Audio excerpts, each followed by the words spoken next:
जितनी भी माताएं एकादशी का व्रत करती बहुत ध्यान से सुनना आज की कथा को, शायद जिंदगी में मिली ना मिली, और ये कथा का रिश्ता तो बहुत ध्यान से सुनना, ध्यान से। निर्जल एकादशी है। स्कंद पुराण यहां तक कहती है कि इस कथा के चरित्र को जो श्रवण कर लेता है उसको 26 एकादशी करना भी नहीं पड़ती। इस एकादशी की केवल ये कथा सुनकर ही वो तर जाता है।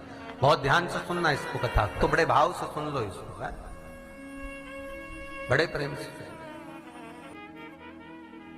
इसलिए सारी एकादशियों में निर्जला एकादशी की महत्वता शास्त्र प्रमाण करता है महाराज। निर्जला एकादशी का उद्यापन जो करा जाता है, उसका उद्यापन और प्रदोष का जो उद्यापन करा जाता है, इन दोनों का क्रम लगभग एक जैसा ही। तो निर्जला पहुंची है, और निर्जला ने जाकर भगवान नारायण से निवेदन करा। भगवान विष्णु ने पूछा, क्या बात है निर्जला, आज तुम खेलती हुई यहां पर आकर खड़ी हो गई, क्या हुआ क्या है? क्या तुमको गौलोक धाम में आनंद की अनुभूति नहीं हो रही जो तुम बैकुंठ में आई हो? निर्जला घूमती घूमती भगवान के सम्मुख में पहुंच गई। भगवान ने पूछ रहे हैं, बार बार पूछा, निर्जला हुआ क्या तुमको?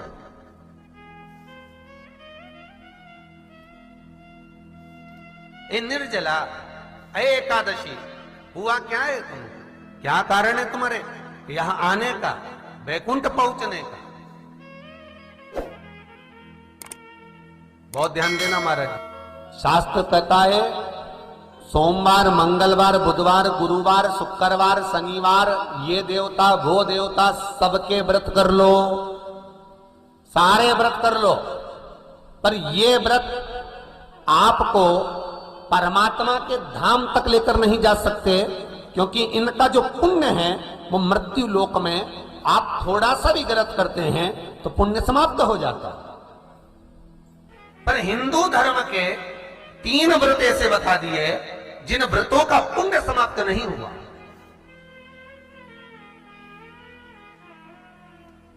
हिंदू धर्म के 3 व्रत ऐसे हो गए जिनका पुण्य समाप्त नहीं हुआ महाराज। जिनका पुण्य प्रबलता में बढ़ता गया। पहले नंबर पर एकादशी, दूसरे नंबर पर प्रदोष, और तीसरे नंबर पर शिवरात्रि। एकादशी भी 26 है तो प्रदोष भी जम के बोलते जाओ 26 है। शिवरात्रि केवल 12, केवल 12, और अगर अधिक मास की पड़ जावे तो ये 13, और अधिक की आय तो 13 है। तो यहां शास्त्र कह रहा है कि 3 व्रत हमारे यहाँ जिनका पुण्य समाप्त नहीं हुआ, जिनका पुण्य प्रबल हुआ, बड़ा। इसलिए आज भी माता एकादशी का व्रत करती है, और एकादशी का व्रत कर कर अगर कोई जीवात्मा को देते हैं, कोई मर भी गया तो उसको एकादशी का दान देते हैं। एकादशी का उसको दान किया है। महाराज निर्जला खड़ी पूछा, क्यों आई हो, क्या कारण? निर्जला आई तब लक्ष्मी मैया उठकर निर्जला के करीब में गई। निर्जला बहुत सरल थी निर्जला। कहते हैं कामा एकादशी सबसे लंबी है। कौन सी एकादशी? कामा। फिर मोक्षदा उससे नीची है महाराज। और निर्जला जो है बिल्कुल छोटा स्वरूप है। निर्जला का मतलब देखा जाए तो केवल 2 चोटी करी हुई है। मस्तक पर भोर लगा हुआ है निर्जला के, माथे पर बिंदी लगी हुई है निर्जला के, सुंदर गले में तुलसी की मालाएं पहनी है निर्जला, हाथ में जो हाथ फूल जैसी माताएं पहले पहनती थी, आपको ध्यान में होगा, ऐसा बड़ा फूल होता था, अंगूठियां पड़ी होती थी, हाथ में ऐसा लगा रहता है। तो निर्जला हाथ फूल भी तुलसी के धारण करी। बड़ा सुंदर स्वरूप है माता निर्जला का महाराज। छोटी है तो माता लक्ष्मी उनके पास में गई और निर्जला से जाकर पूछा, निर्जला तेरे आने का कारण क्या है, तू बता। नारायण आपसे पूछ रहे हैं कि क्यों आई हो, किस लिए आई हो, क्या है तुम्हारे आने का कारण? निर्जला ने कहा, मेरी विनती केवल इतनी सी है मां, कि मैं ये चाहती हूं कि मैं जीव के प्राण छूटने के बाद उसके प्राणों को जिस समय मैं लेकर जीवात्मा के प्राणों को परमात्मा तक भेजूं, बैकुंठ तक भेजूं, गौलोक धाम तक भेजूं, उस बीच में मुझे ले जाते समय कई नरक भी बीच में पड़ेंगे, कई स्थान ऐसे बैतरणी आदि के स्थान बीच में आएंगे, तो वो स्थान में मुझे रोका ना जाए, मैं सीधे भगवान के धाम पहुंच जाऊं। ऐसी कृपा, ऐसी दया।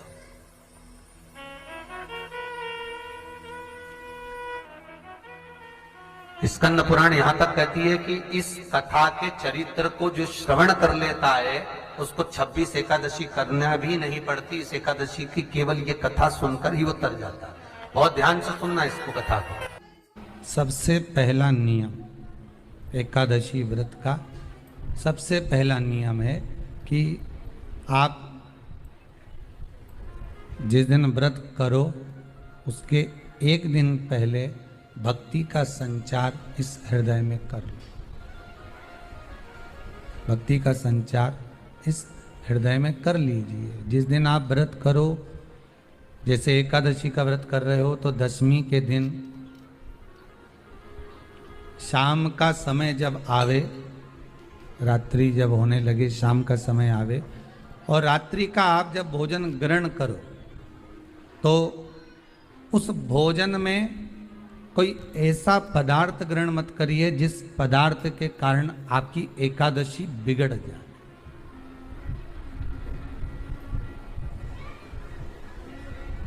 कोई बेकार भोजन में ग्रहण नहीं करना, श्रेष्ठ भोजन ग्रहण करिए दशमी के। और एकादशी का दूसरा नियम बहुत ध्यान से सुनिएगा। जिस दिन आपकी एकादशी का व्रत हो उस दिन प्रयास करिएगा कि अपने हाथ से किसी भी वृक्ष की कोई पत्ती टूटे ना। अपने हाथ से किसी भी वृक्ष की, पौधे की, किसी भी वृक्ष की पत्ती अपने हाथ से ना टूटे। बहुत ध्यान दीजिएगा महाराज। एकादशी का ये दूसरा नियम है कि अपने हाथ से किसी पौधे की, किसी वृक्ष की, किसी डाली की कोई पत्ती टूटे ना, कोई पत्ती ना टूटे, इसका प्रयास करिए।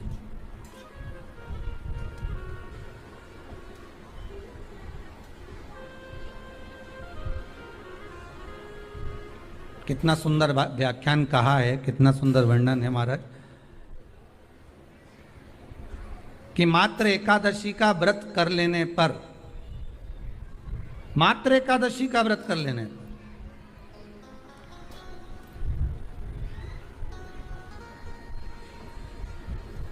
जो पूर्व में किया गया हमारा पाप कर्म है, हमने किसी जीव की हत्या करी है, हमने किसी को कष्ट प्रदान करा है, हमने किसी को अपशब्द कहा है, हमने किसी को ताने दिए, हमने किसी को आड़ा टेढ़ा कहा है, हमने किसी को गालियां दे दी है, मात्र एकादशी का व्रत ही कर लेने पर ये सारे जो दोष हैं वो समाप्त हो जाते हैं।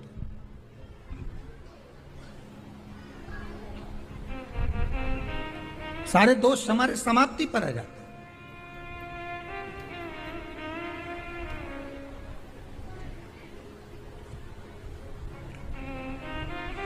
अब एक विचार करिएगा थोड़ा सा अपने मन में, अपने चित्त में, अपनी वृत्ति में एक बात उतारिएगा। एक अपने मन में एक बात को उतार कर रखिएगा कि आप अपने पाप को, अपने पाप कर्म को जिस दिन क्षीण करने वाले हो, समाप्त करने वाले हो, अपने पाप को आप जिस दिन समाप्ति पर लेकर जा रहे हो, तो उसके एक दिन पहले आपको प्रसन्नता होना चाहिए कि नहीं होना चाहिए कि कल मेरा पाप कटने वाला है, कल मेरा पाप समाप्त होने वाला है।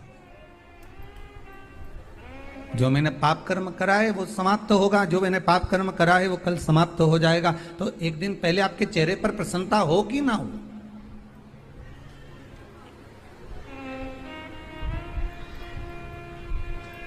और चेहरे पर वो प्रसन्नता आपके आना चाहिए कि कल मेरा एकादशी का व्रत है, आज दशमी है, कल एकादशी का व्रत है, तो कल मेरी जब एकादशी का व्रत रहेगा तो मेरा ना जाने कितना कितना पाप, कितना असत्य, कितना झूठ, कितना प्रपंच वो समाप्त हो जाएगा। इसमें मुझे प्रसन्नता हो, इसमें मुझे आनंदता हो।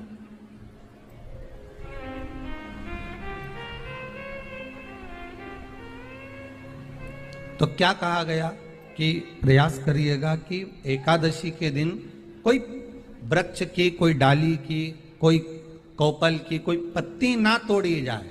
क्यों? तो कहा अगर उस पत्ती को हम तोड़ देते हैं, वृक्ष की पत्ती को या क्यारे में लगी हुई कोई डाली की पत्ती को हम तोड़ देते हैं, तो एकादशी का पुण्य फल प्राप्त नहीं होता।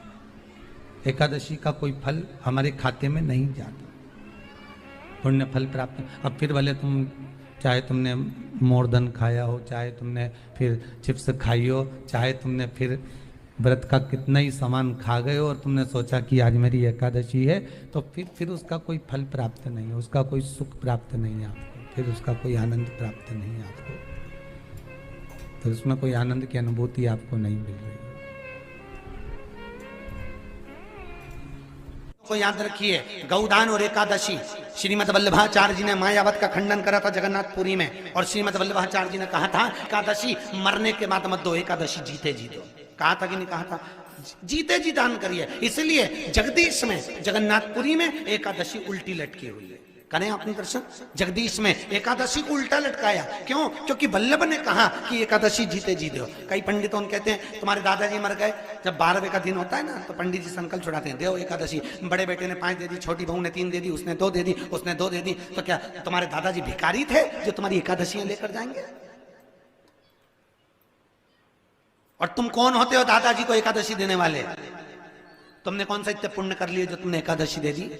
एकादशी के दान की महत्वता श्रीमद वल्लभाचार्य जी ने कहा कि कोई व्यक्ति अगर खटिया पर सड़ रहा है, पलंग पर तड़प रहा है, हॉस्पिटल में पड़ा हुआ है, तो निवेदन है कि उसको देखने जाओ तो अपनी करी हुई एकादशी में से 2 एकादशी का दान उसको तुरंत दे दो। क्यों? तो जिससे उसको मोक्ष मिल जाए, मरने के बाद नहीं।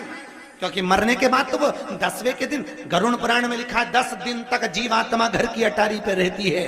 कितने दिन? 10 दिन। 10 दिन के बाद जीवात्मा चली जाती है। कहां जाती है? उसको जहां जाना है। 3 दिन में उसको भोग भोगना पड़ता है जीवात्मा को। 3 दिन नरक का भोग भोगती है, उसके बाद स्वर्ग का भोग भोगती है। 18 दिन में ये प्रोसेस पूरी हो जाती है। कितने दिन? 18 दिन। 18 दिन के बाद में उस जीवात्मा को धान के खेत में पटका जाता है। किसके खेत में? धान के, चावल के खेत में। इसलिए कहते हैं एकादशी के दिन चावल मत खाओ। कहते कि नहीं कहते? और क्या कहते हैं? द्वादशी के दिन चावल खाना जरूरी है। एकादशी का पालना करना है तो द्वादशी को चावल का 1 गिलास खाओ, तब द्वादशी को चावल खाओगे तो एकादशी लगेगी। चावल नहीं खाओगे तो एकादशी नहीं लगेगी। द्वादशी को चावल खाना जरूरी है। क्यों कहते हैं? क्योंकि धान के खेत में जीव को छोड़ा जाता है, उस धान के खेत में, चावल के खेत में जीवात्मा रहती है। उसको चिड़िया खाती है तो चिड़िया के रूप में जन्म लेता है, मनुष्य खाता है तो मनुष्य के रूप में जन्म लेता है। इसलिए एकादशी के दिन चावल नहीं खाया जाता, क्योंकि एकादशी के दिन हम चावल खाएंगे तो जीव हत्या का दोष लग जाएगा। फिर कब खाना है? द्वादशी के दिन। द्वादशी के दिन क्यों खाया जाता है? क्योंकि हम एकादशी के व्रत करे रहते हैं, और पहला घासा जब चावल का खाते हैं तो अपनी करी हुई एकादशी का पुण्य, जितने जीव हमारे मुंह में जाते हैं उनको उसका पुण्य मिल जाता है, और उनका फिर जन्म नहीं होता, वो तर जाते हैं, उनको एकादशी का भाग मिल जाता है। इसलिए कहते हैं एकादशी को चावल मत खाओ, पर द्वादशी को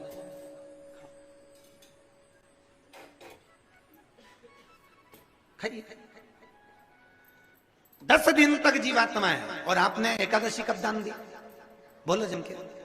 12वें के दिन, 13वें के दिन आपने एकादशी का दान दिया। मिली उनको? अरे बोलो अच्छे से। कई तो अभी तक कर रही होगी, हमारे दादाजी के निमित्त की कर रहे हैं, कर ले। फिर वही वाली बात आ गई, गुलाब के फूल में पानी जारी है। एकादशी के दिन शंकर भगवान को चावल का दाना चढ़ाना चाहिए कि नहीं चाहिए?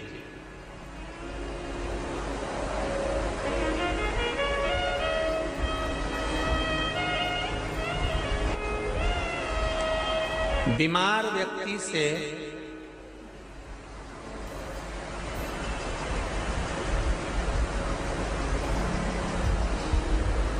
कोई बीमार व्यक्ति है, बहुत रोगीला, उसको बहुत रोग है, शुगर है, बीपी है, थायराइड है, सब कुछ है उसको।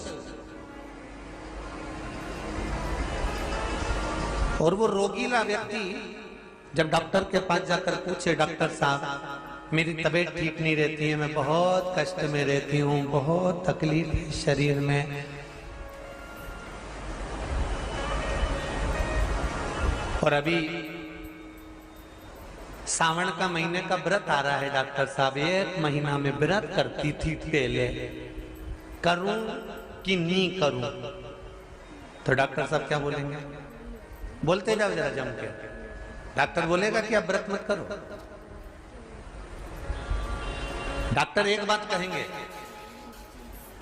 शरीर स्वस्थ रखना है, व्रत बाद में हो जाएगा, अगले वर्ष कर लेना, पर अभी शरीर को सही रखने के लिए दोनों समय अच्छे पेट भरकर सात्विक भोजन करो और अपने शरीर को ठीक करो। सात्विक भोजन करो, अपने शरीर को, व्रत बाद में भी हो जाएगा, अगले वर्ष हो जाएगा।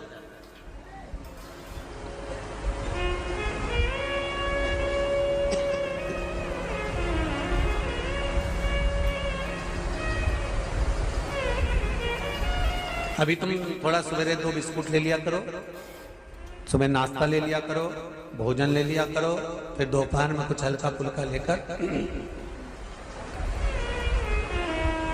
थोड़ी थोड़ी देर में खाते रहना चाहिए हो।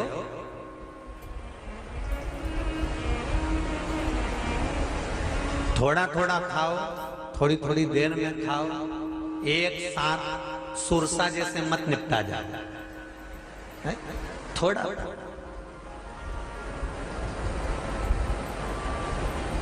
ज्यादा खाओगे और ज्यादा कमाओगे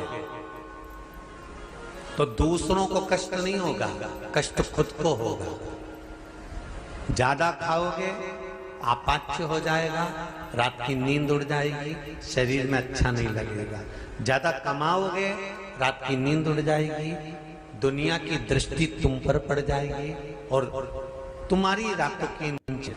कमाओ भी उतना जितना खर्च कर सको और खाओ भी उतना जितना पचा सको। अति सर्वस्व वर्जित। डॉक्टर कहेंगे ये तुम्हारा व्रत जो है ना अगले साल कर लेना, इस साल मत करिए, इस साल तो आराम से भोजन वोजन करो, तुम लोग बढ़िया प्रेम से खाओ पिए। तो उसी तरह किसी ने पूछा कि चावल का दाना एकादशी पर भगवान शंकर को चढ़ा सकते हैं? चावल का दाना शंकर जी को चढ़ाते क्यों है, पहले तो वो समझ लो। बेलपत्री का तो महत्व आपको बार बार बताया कि बेलपत्री शिव जी को क्यों चढ़ाई जाती है, कहीं रोग के लिए, कहीं बीमारी के लिए, कहीं किस कार्य के लिए, कहीं कोई कार्य के लिए, कहीं कोई कार्य के लिए। चावल का दाना अगर हम शंकर भगवान को चढ़ा रहे हैं तो क्यों चढ़ा रहे हैं, उसका कारण क्या है? चावल का दाना शिव को चढ़ाने का केवल एक कारण रहता है कि चावल को अक्षत कहते हैं।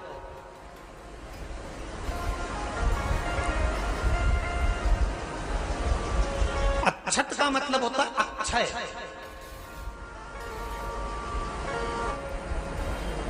उसका मतलब क्या होता है? अक्षय, जिसका कभी क्षय ना हो। जब हम भगवान शंकर को चावल का दाना चढ़ाते हैं, जैसे बहुत ध्यान दीजिएगा महाराज, बहुत समझने वाली बात है, बहुत ध्यान से।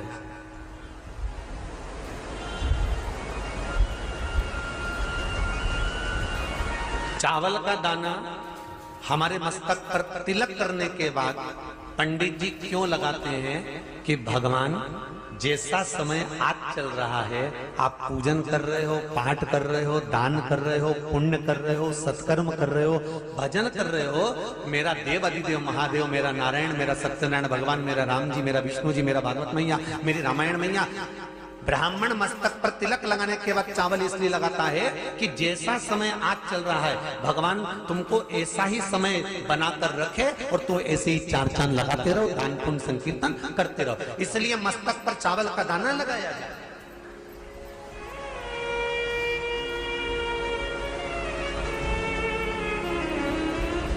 कोई मर जाता है, मरने के बाद जब तक पगड़ी नहीं होती तब तक माथे पर तिलक, चावल का दाना लगाया जाता है। जम के बोलो जरा, नहीं लगाते। किसी पंडित जी से पूछो, ब्राह्मण देवता से पूछो, ब्राह्मण देवता ये कोई मर गया, और हमारा तो नियम है कि हम सिर पे तिलक लगाते हैं, चावल लगाते हैं, या पंडित जी से हम तिलक लगवाते हैं, मंदिर जाते हैं तो मंदिर में जाके तिलक लगवा के हम चावल का दाना लगवाते हैं। क्यों नहीं लगाते? उसका कारण क्या है? जब किसी के मरने के बाद 10 दिन तक 12 दिन तक मस्तक पर तिलक क्यों नहीं लगाया जाता? 10-12 दिन तक माथे पर तिलक या चावल क्यों नहीं लगाया जाता? उसका कारण है कि ये जो समय आया है, तुम्हारे यहाँ जो गमी हुई है, तुम्हारे यहाँ कोई मर गया है, तुम्हारे यहाँ किसी के प्राण छूट गए हैं, तो ब्राह्मण इसलिए तिलक नहीं लगाता आपको, इसलिए चावल का दाना नहीं लगाता कि ऐसा दिन भगवान अब ना लाए, इसको अमर ना करे, इसको अक्षय ना करे, इसको प्रबल ना करे। और जब चावल का दाना, तो यहां शिव महापुराण की कथा करी, चावल का दाना हम शिव जी को क्यों चढ़ाते हैं, भगवान को क्यों समर्पित करते हैं, भगवान के पूजन में अक्षत क्यों समर्पित करते हैं, चावल क्यों समर्पित करते हैं, उसका कारण क्या है? तो कहा आज मैंने जब चावल का दाना आपको समर्पित करा है, जिस भाव से, जिस विश्वास से, जिस श्रद्धा से, जिस मन से मैं आपको रिझा रही हूं, हे भोलेनाथ मेरी ये मनोकामना पूर्ण कर, इसको अक्षय कर देना, इसको अमर कर देना, बस इतनी कृपा आप कर। अब किसी ने पूछा एकादशी के दिन चावल चढ़ाए कि नहीं चढ़ाए, तो यहां तो सीधी सीधी बात है, बीमारी देखकर थोड़ी ना आती है कि नवरात्र चल रहे हैं कि सावन का सोमवार चल रहा है, बीमारी तो बीमारी। तुम चावल मत खाओ। तिरुपति कौन कौन गया? हाथ उठाओ। ठीक है। जगन्नाथ जी कौन कौन गया? हाथ उठाओ। हाँ ठीक है। द्वारका जी कौन कौन गया? हाथ उठाओ। ठीक है। बद्रीनाथ कौन कौन गया? हाथ उठाओ। ठीक है। एकादशी के दिन कभी तुम बद्रीनाथ चले जाओ, एकादशी के दिन तुम द्वारका चले जाओ, एकादशी के दिन तुम तिरुपति चले जाओ, एकादशी के दिन तुम जगन्नाथ चले जाओ, एकादशी के दिन तुम्हारी मर्जी पड़े भगवान के किसी धाम में चले जाओ और भगवान को भोग लगाओ और उनकी थाली को झांक कर देखना, उसमें चावल जरूर मिलेगा। उसमें ऐसा नहीं है कि चावल नहीं मिलेगा। बद्री नारायण में भगवान को चावल का भोग लगा हुआ मिलेगा, द्वारका में चावल का भोग लगा हुआ मिलेगा, आपको जगन्नाथ में चावल का भोग लगा हुआ मिलेगा, तिरुपति में मिलेगा, द्वारकाधीश में मिलेगा, नाथू द्वारा में मिलेगा, सांवरिया सेठ में मिलेगा, काकरोली जी में मिलेगा। आप जहां जाओगे वहां पर एकादशी के दिन भगवान को चावल आएगा, क्योंकि भगवान के लिए परहेज नहीं है।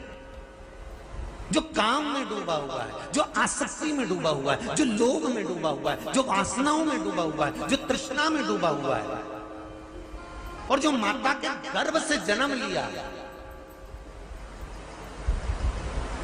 एकादशी के दिन चावल उसको नहीं खाना। बहुत सुंदर संवाद है, ध्यान दीजिएगा। जिसके घर में कमाने वाले 2-4 हैं, पैसा तो आ रहा है पर घर में टिक नहीं रहा, डॉक्टर में, पुलिस में, एक्सीडेंट आदि में, कहीं गलत जगह पर व्यसन में अगर पैसा जा रहा है, जुए में, मांसाहार, मदिरा पान, या कहीं आया पैसा आने में कमी नहीं, आ रहा है पर टिक नहीं रहा, रुक नहीं रहा, कोई मांगने आ गया, दे दिया, फिर वहां से अपने पास नहीं आ रहा, अपन कह रहे हैं भैया हमारा पैसा लौटा दो, नहीं आ रहा। तो महाराज शिव महापुराण की कथा कहती है, एकादशी के दिन गंगा के जल में मात्र 7 बेलपत्री डालकर जो नंदीश्वर भगवान अर्थात जो शंकर जी के शिवलिंग के सामने नंदी होता है, उस नंदी के चरण पर गंगा का जल चढ़ाकर बेलपत्री शिव पर समर्पित कर देता है, उसके घर में रुपया रुकना चालू हो जाता है, फिर वो गलत जगह पर नहीं जाता, गलत स्थान पर वो धन जाएगा ही नहीं। बेटा अगर व्यसन में पड़ा हुआ है, मदिरा पान में पड़ा हुआ है, मांसाहार में, जुए आदि में जा रहा है, तुम्हें लग रहा है कि मेरा बेटा गलत मार्ग पर जा रहा है, ये मित्र दोस्ती गलत हो रही है, वो सही जगह पर आ जाए, करना है एकादशी। और जब जब दुख आए, जब जब तकलीफ आए, तब एक बेलपत्र, एक दुर्वा, एक चावल का दाना, श्री शिवाय नमस्तुभ्यम का 108 बार जाप घर में बैठकर करना। हाथ में एक बेलपत्र, एक दुर्वा, एक चावल का दाना रखकर अपने दिल से 108 बार श्री शिवाय नमस्तुभ्यम घर में बोलो, और अपना जो पानी का स्थान होता है, मटका, हंडा, परिंडा, जिसको आप क्या बोलते हो यहाँ हमें नहीं मालूम, उसका स्पर्श कराकर आपके घर के नजदीक में जो शंकर का मंदिर हो, उस शंकर के मंदिर में उत्तर की ओर मुख कर कर वो बेलपत्र, दुर्वा, चावल का दाना शिव जी पे समर्पित कर दो। अगर लगातार 20 दिन भी आपने रोज प्रतिदिन अगर समर्पित करा है तो 21वां दिन आपका जो भी दुख है वो धीरे धीरे कटना प्रारंभ हो ही जाए। निश्चित है। शिव पर भरोसा कर। संसार के लोगों पर किया हुआ भरोसा एक दिन टूट जाता है, पर भगवान पर किया हुआ भरोसा कभी नहीं टूटता। अर्चना पर शिवलिंग के लिए कहा गया है शिव पुराण में कि हाथ की हथेली पर शिवलिंग को रखकर देखना, आपका हाथ हथेली पर रखकर देखना, इस अंगूठे को खड़ा करना, बस इससे बड़ा शिवलिंग घर के अंदर ना हो। इससे जितने छोटा छोटा छोटा छोटा छोटा होगा वो आपके लिए श्रेष्ठ है। जितना बड़ा शिवलिंग होता है उसको उतनी पूजन की जरूरत पड़ती है।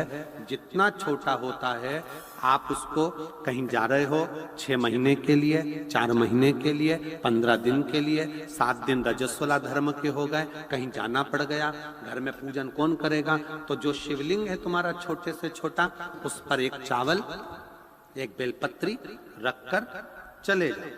बाकी का कुछ मत करो, आप बस वो रखकर चले जाओ।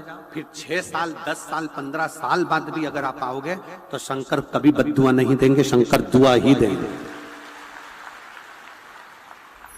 आपको लग रहा है कि 2 दिन के अंदर मेरा रजो धर्म आएगा, मैं रजस्वला हो जाऊंगी, मेरे मंदिर में पूजन कौन करेगा? शंकर जी को जल कौन चढ़ाएगा? शंकर जी की आराधना कौन करेगा? मैं जा रही हूं यहां से दूसरी जगह पर, 3-4 महीने में आऊंगी, घर में बहू अगर पूजन नहीं करेगी तो मेरे शंकर जी का क्या होगा? तुम्हारे घर में छोटा सा शंकर का शिवलिंग है तो उस पर एक चावल का दाना और एक बेलपत्री चढ़ाकर चले जाओ। फिर कोई हाथ भी ना लगाए चलेगा, कोई नहलाए तो ठीक, नी नहलाए तो ठीक, पूजन करे तो ठीक, नी करे तो ठीक, दिया जलाए तो ठीक, अगरबत्ती लगाए तो ठीक, नी लगाए तो ठीक, वो कभी बद्दुआ नहीं देता। शंकर घर का बाप है, वो हमेशा दुआ ही देता। शिवलिंग में भेद नहीं। छोटे से छोटा, जितना छोटा शिवलिंग होगा, शिवलिंग की आकृति जितनी छोटी होगी घर के अंदर, उतना सुख देता है, उतना आनंद देता है।